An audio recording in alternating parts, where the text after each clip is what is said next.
Bien, bonsoir à toutes et à tous. Madame la Présidente, Monsieur le Vice-président au Logement, chers collègues, au nom des élus Génération, un mot de remerciement d'abord pour cette présentation et le travail mené depuis près de 2 ans sur la préparation de notre nouveau PLH. On sait tous le volontarisme de Rennes Métropole pour le logement, engagement incarné par les PLH successifs depuis le premier en 2005. Les difficultés du moment sont légion, elles ont été citées, je ne m'y étendrai pas. Mais considérons bien les principales contraintes avec lesquelles nous devons composer. Une demande forte de logement, notamment dans le social, que l'offre ne suffit pas à satisfaire et ce qui contribue à une croissance des prix et entretient le risque d'une précarisation des ménages et d'une ségrégation des plus pauvres relayés en périphérie, éloignés et surtout subis. Ajoutons à cela l'exigence que nous devons d'accélérer la transition écologique, de préserver les terres naturelles et agricoles. Et d'ailleurs, à ce titre, je peux vous concéder qu'effectivement le ZAN est une très bonne mesure écologique et que, voyez là, en quelque sorte, la preuve que nous ne sommes pas sectaires, que nous devons également rénover et améliorer la performance énergétique du bâti, limiter le recours à la voiture individuelle dans une approche de décarbonation pour sauver le climat. Et nous avons là toutes les données d'une équation particulièrement complexe. Il y a néanmoins des raisons de se réjouir, faire face à une demande de logement croissante, pour les nouveaux arrivants bien sûr, mais aussi et surtout en raison de la démographie métropolitaine elle-même, avec des habitants qui vieillissent, des ménages qui se desserrent et des enfants qui se plaisent ici et aspirent à rester et à y faire leur vie. C'est d'abord et avant tout le signe de la vitalité et de la qualité de la vie reconnue de notre territoire.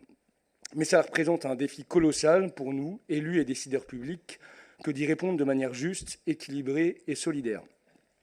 Au bout du compte, il n'y a pas 36 solutions. Pour ne pas s'étaler, il faut densifier, assumer le renouvellement urbain, reconstruire les logements sur eux-mêmes, dans un souci aigu de la qualité du bâti énergétique, acoustique et architectural, de végétalisation et d'espaces publics avenants, de dessertes fiables et efficaces en transport public, notamment grâce aux futures lignes de trambus.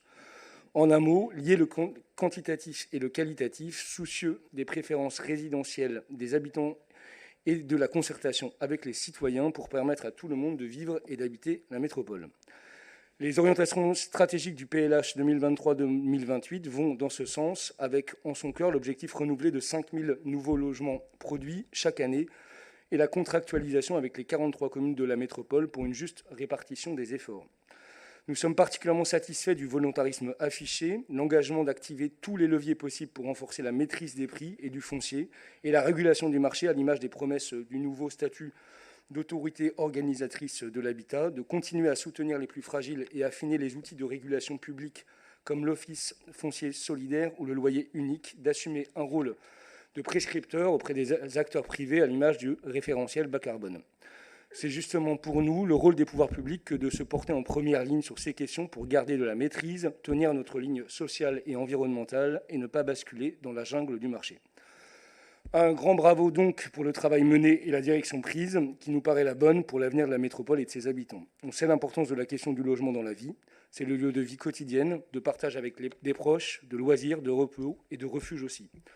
Le droit au logement fait partie des moyens convenables d'existence que chacun a droit d'obtenir, figurant dans notre bloc de constitutionnalité.